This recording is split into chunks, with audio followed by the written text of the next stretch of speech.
Welcome to Transformative Principal, where I help you stop putting out fires and start leading. I am your host, Jethro Jones. You can follow me on Twitter at Jethro Jones.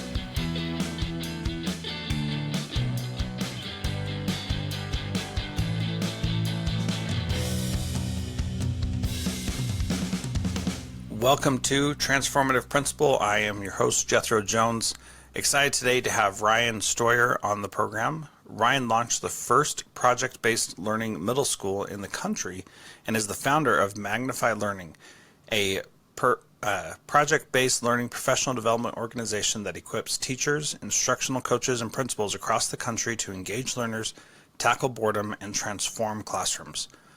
Prior to founding Magnify Learning, Ryan was an engineer for a Fortune 50 company, an 8th grade English teacher, and a missionary. He shares his education and leadership insights on YouTube and on the PBL Simplified podcast.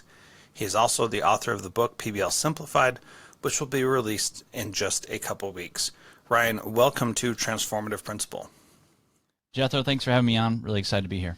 Oh man, I'm excited to have you here and I'm excited to talk with you. Tell us first about launching the first project-based learning middle school in the country. Not a lot of people get to say that, so tell us more about that. Yeah, it was the first of the New Tech Network, and it was really exciting grassroots work. So I'd left UPS as an industrial engineer and wanted to go make a difference in the school system. So picked the southwest side of Indianapolis to do that. And, part of that journey is I taught traditionally for 4 years, and I didn't see the results that I thought I was going to see. Right? That's not why I left engineering, to see kids. I had this student, and he failed out of school, dropped out of high school first semester of his freshman year. I was like, is that even legal? Can you even do that here? Like, I didn't know that. So, but it definitely wasn't why I left. So we saw project-based learning, and we saw all of our learners jump in. So we saw in that first year, demographically balanced in a large urban middle school. We were 1.5% higher in attendance. We had 25% of the kids. We had 8% of the discipline. And in an F school, we would have been a B if you could have pulled out our data, which you can't, by the way. But so kids were showing up to school, and generally they were doing what they were supposed to be doing. And we really saw them have new opportunities that kind of broadened their perspective and the opportunities that they saw. So we just dove in full force. There weren't as many resources as there are now. So we were creating a lot of things. It was that fun entrepreneurial work, at least in my mind, right? Staying up till midnight, making group contracts because we needed to have them, a different schedule because that's what best fit what learners needed. So all those pieces it was exciting. And on top of that, it was working, right, for our learners. So it was a time that, you just cherish those times, those really early grassroots pieces. It was really, really exciting. Yeah. And really the proof is in the pudding, right? And the scores may go up, but nobody's really in it for the scores. The scores on state tests are there to make it legislatively convenient, as Nick Fisher says, to see how schools are doing. But that doesn't mean a lot. What matters a lot more, like you said, is whether or not kids were attending and whether or not kids were doing what they were supposed to, or a better way to say that is whether or not they were engaging in the actual projects. So people have different ideas of what project-based learning is. Can you explain it to us so that we can set the basis for what we're talking about today? Yeah, for sure. One of my favorite examples is, the Punnett Square, which isn't my background. I don't get excited about that, but I know somebody will comment that, I do, right? There's always a science teacher who says, yes, I love the Punnett Square, but 8th graders are not inherently excited about the Punnett Square, right? So when that comes along in biology, eyes kind of roll. We don't know what that means. So what we did is we said, hey, 8th graders, there are parents that will find out their child has a genetic disease. It's going to be the first day that they're going to find this out. They have 2 questions. 1, is my child okay? 2, they want to know everything there is to know about that genetic disease. And 3, whose fault is it? Right? Yeah, right. Which side is faulted on that, right? So I've never put 3 in there, Jethro, but I'll put that into my talk, right? But what we did is then we said, hey, 8th graders, would you like to solve number 2? Right? Would you like to solve number 2 and give these parents everything there is to know about this genetic disease through a PSA, through a PowerPoint, through a pamphlet that we're actually going to put into doctors' offices? Like this is actually going to happen. It will help real families get through something that can be a really difficult time. And now suddenly they wanted to know about these genetic diseases so they could help people. And then they see in the rubric, they say Punnett square. What's a Punnett square? Well, that's a great question. Would you like me to teach you about that so that you can help these families that just found out their kid has a genetic disease? So, well, yeah, I guess so. I want to help these families. So, yeah, I want to know that. I want to do this well. So that's the flip, I think, in really great project-based learning is we flip the script where the work is so authentic and so important that the learner is asking to be taught things like Punnett square or compound complex sentences. It's not that we have to know it for a test or because I said so or because of a grade. It's so that I can do really great work out in the world. Mm-hmm. That idea of it being so relevant and real really does matter. And I always talk to people about if your teacher is the only audience that sees your project, is that a real audience? And it's not, because the teacher is one person who it's not going to impact because she's looking at 30 to 150 of the same exact thing, and that's never a real audience. But as soon as you add in somebody else, it becomes much different. Even if it's just the other kids in the class, that's a lot different. But what I love about what you're saying is that putting these pamphlets in the doctor's office is really going to make a difference, because real people are going to see them and understand what they are, and how cool that an 8th grade class put that together.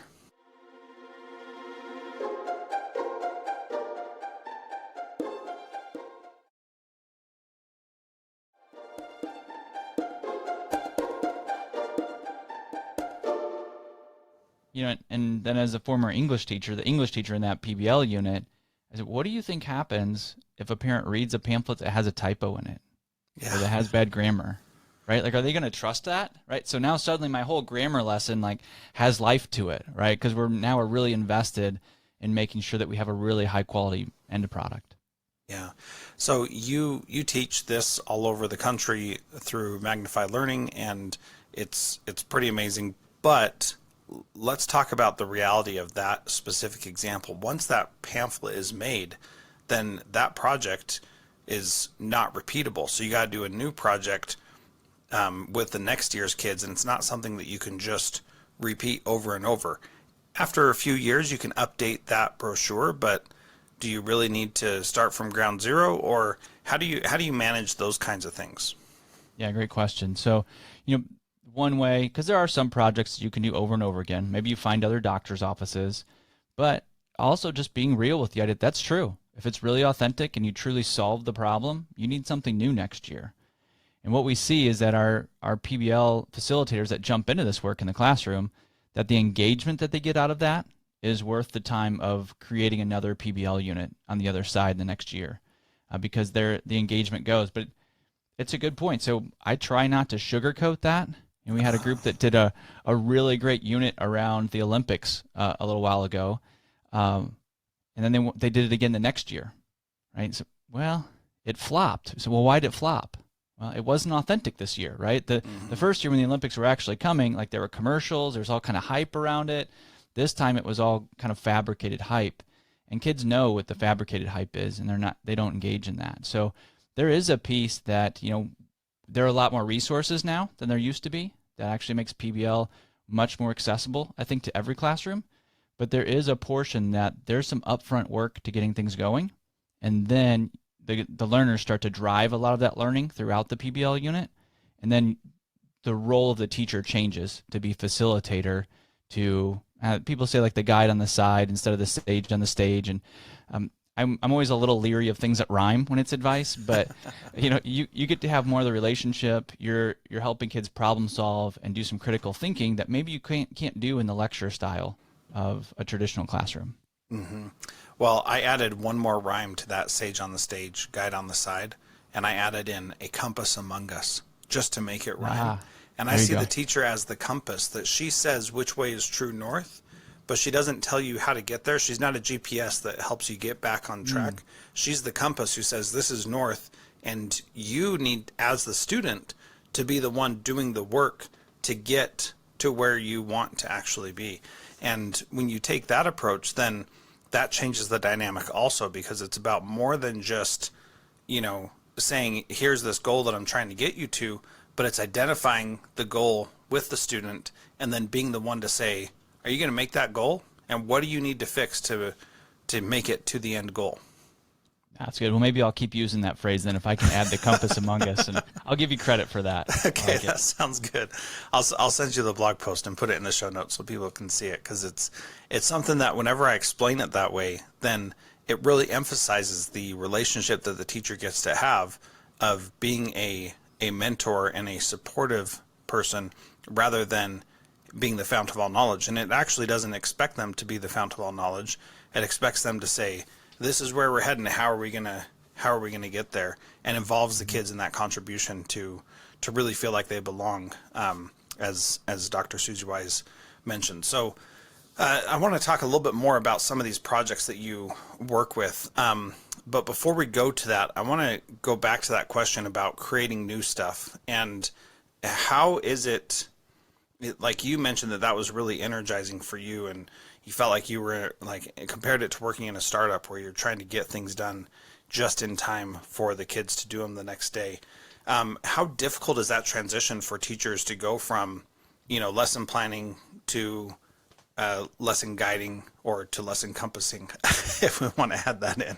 Yeah, that's right. I like how we're changing our verbiage here. It can take some time to make the switch. And I just talked with, I think maybe Brittany's in her 3rd year of PBL, and she's just starting to see the engagement to where because she was saying, man, this is a great PBL. Our kids are super engaged, but it took me a lot of time to put this together.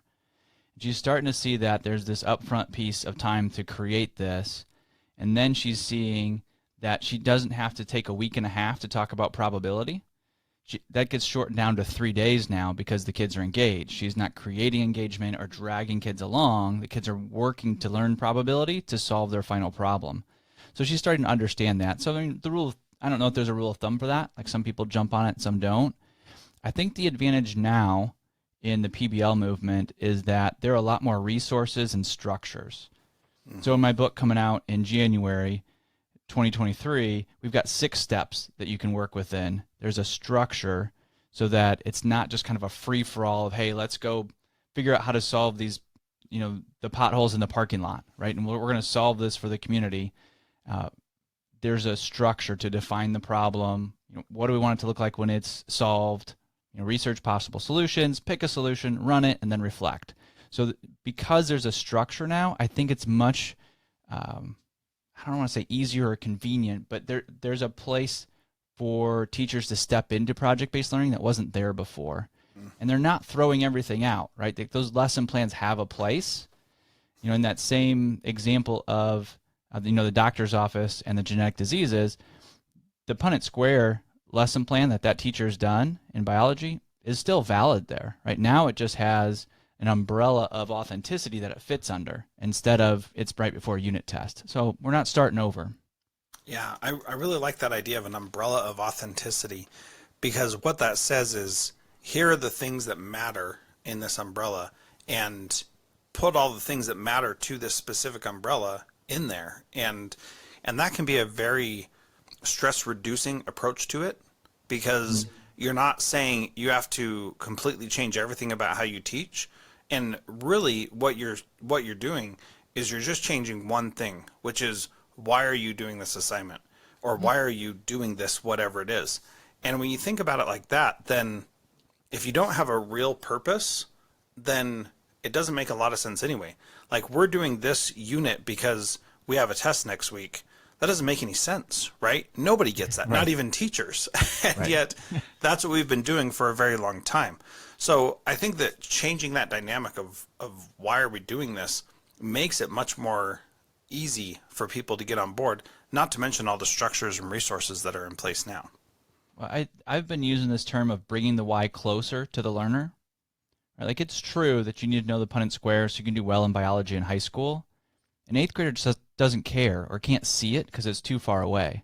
So if I can bring that why closer, like, you need to know the Punnett Square so we can help somebody in a doctor's office in 4 weeks, that why is closer and they can see it, and then they can kind of dive into it. Yeah, I really like that. That bringing the why closer makes a lot of sense. and it makes it more meaningful when it's right there in Mhm. front of them.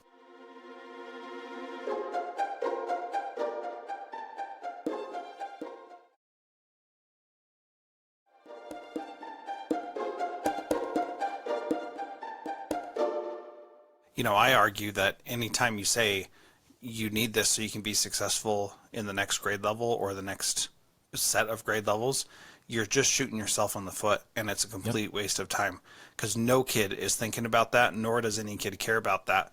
Just like no kid cares about the actual standards that they pass off, only the adults in the school care about that. And they care about that so they can see whether or not kids are learning. But a kid's not going to be like, oh, yay, I finally learned the Pythagorean theorem, which is standard 2A in my 8th grade math class. Like, they don't care about that, and they never will because it Right. doesn't matter to them. Right. Exactly. But if, on the other hand, they can say, I learned about the Punnett square because I made this for a doctor's office, they won't even say it like that. They'll say, I made this for the doctor's office, and there's this really cool thing called the Punnett square that tells you who inherited what and how that all works, and it's pretty cool. Let me explain it more to you. It lends itself to that kind of thing. So let's talk about some of the cool projects that you have worked with teachers to create and implement in their schools. Yeah, and let me give you a quick example. I was just in a school in Lexington, Kentucky, and I'll actually give you one that we gave kind of a quarter twist to. So the teacher was doing some field work with learners in high school, and they were going out to, I think maybe even just across the street to a forest. So they're measuring these trees, and apparently you can figure out how much carbon these trees are kind of sucking up, how much CO2 they're sucking up and then producing oxygen, right? And really neat field work. Kids are engaged in it, and that was his project. And so what we did is we just took it a step further, really with this idea of why. Sometimes I say who cares, but it's like, but who, right? Who cares about that work? And the truth is there are people that care, right? So his first thought was, well, there's a grade level 2 levels above that this work directly relates to. So could my learners present to them? Great. So now, as you mentioned, the why is moving away from the teacher, right, to somebody outside of that classroom. And then we were just collaborating. So another teacher, we're just talking at lunch, right, just a quick conversation, says, well, what about this, kind of Keep Lexington Beautiful project that's looking to bring trees in? What if they came in to talk? Well, that would be great. So then we talked about the next question, well, how much time would it take to do that? And he said, well, it really wouldn't take much time at all. We just need to reserve, this extra room, this open group space room that they have. We could bring in the other class. We could bring in this other community partner, and we could present just like we planned. I don't think it would actually add anything to my unit plan as far as time. What would it do for engagement, right? That's like a baited question. Like, what do you think that would do for engagement, right? Yeah. Well, obviously it would skyrocket. And so the engagement's there, but also the application. So he says, well, now we'd be able to go a little bit deeper with our work.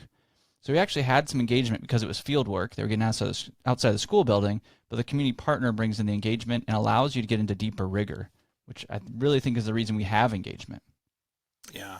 So talk to us about how that rigor matters in this situation, because we often think of rigor as just more complex or more complicated or maybe deeper learning, but what does that mean in this specific example?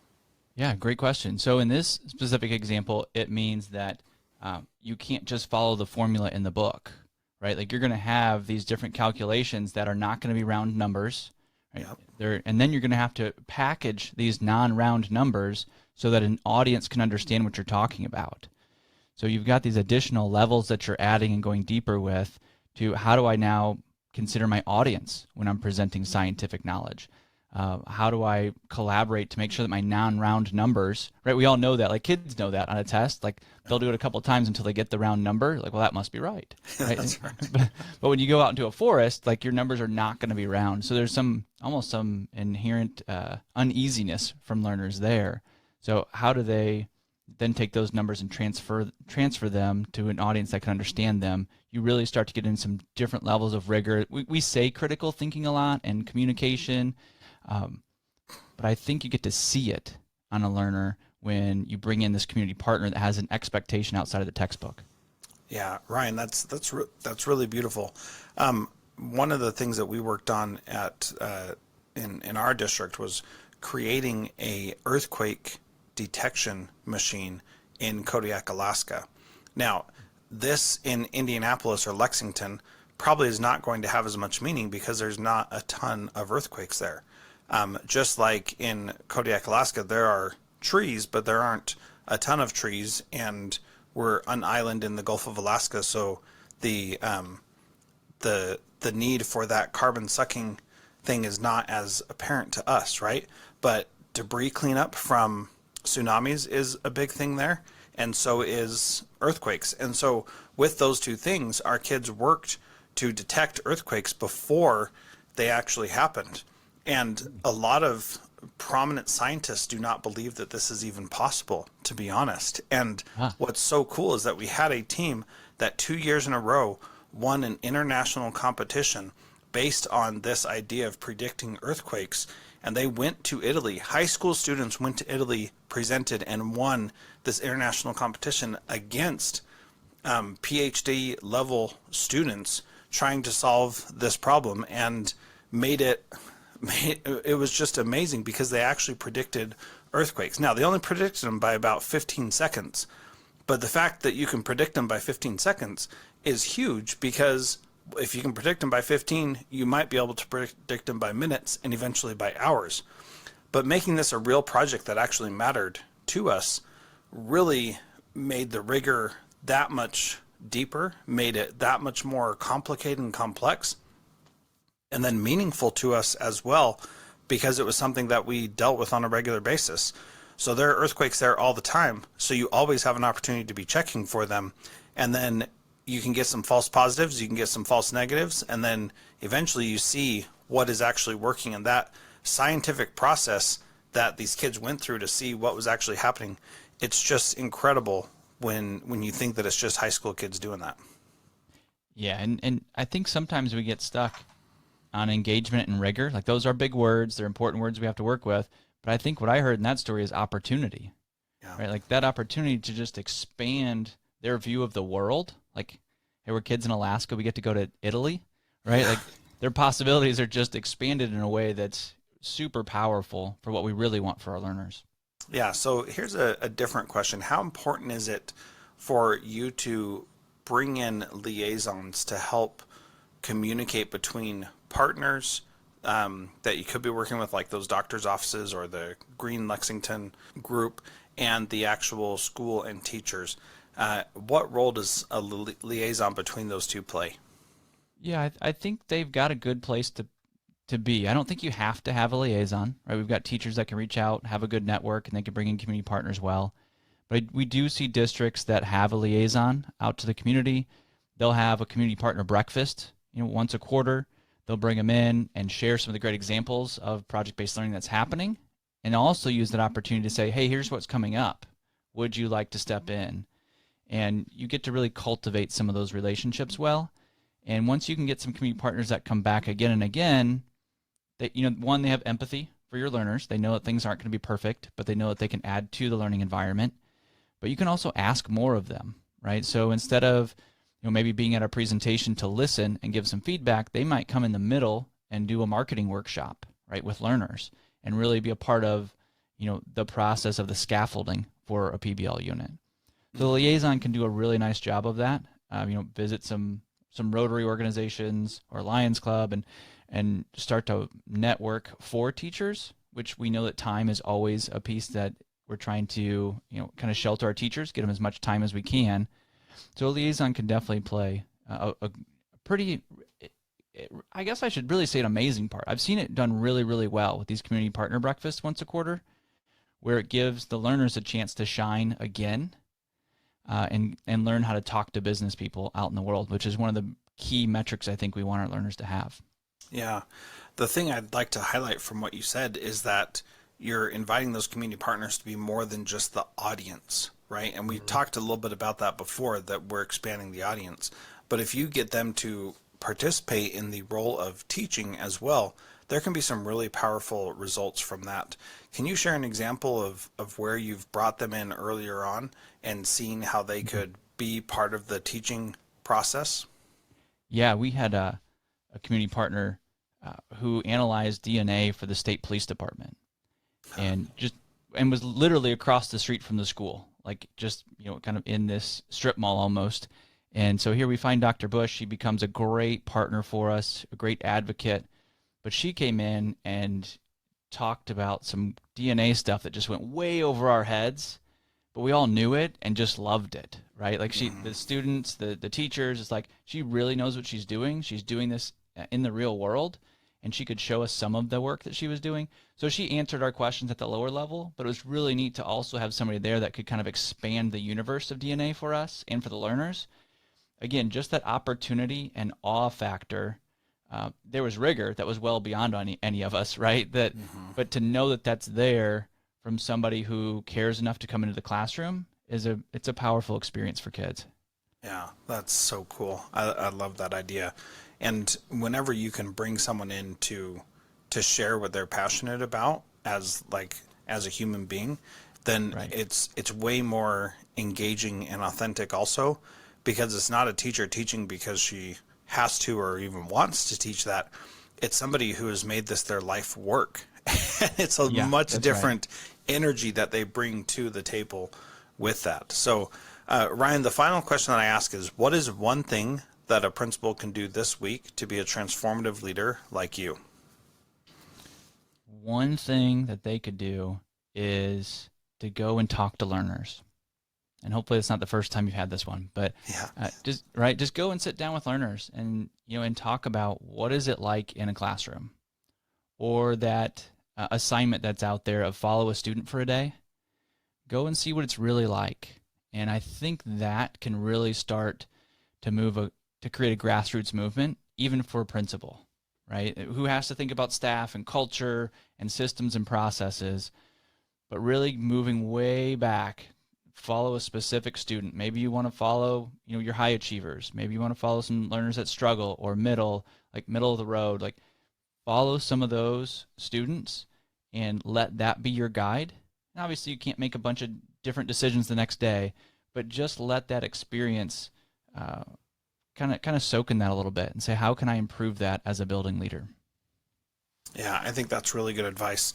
And I've done several episodes on Shadow a Student. And so it's something that once you do it once, you kind of want to keep doing it and see if the experience changes depending on what different aspects of that student are different. And following a high achieving student around compared to following a student who struggles with behavior issues and then following someone with special needs really gives you this deep insight into the struggles that they face at each of those levels and how you can help them. I think that's brilliant. So if you'd like to learn more from Ryan, his website is magnifiedlearningin.com for Indiana, right? Yep. Although we're in 15 different states, it still is. Yep. But the domain name reminds you that he's starting in Indiana, which is great. And the beauty of the world today is we can travel beyond that. You can also follow him at Ryan Steuer, Steuer, on Twitter. And his book, PBL Simplified, will be out very soon, January 2023. And he also has a podcast of the same name. So, Ryan, thank you so much for being part of Transformative Principal today. Thank you, Jethro. Appreciate the conversation.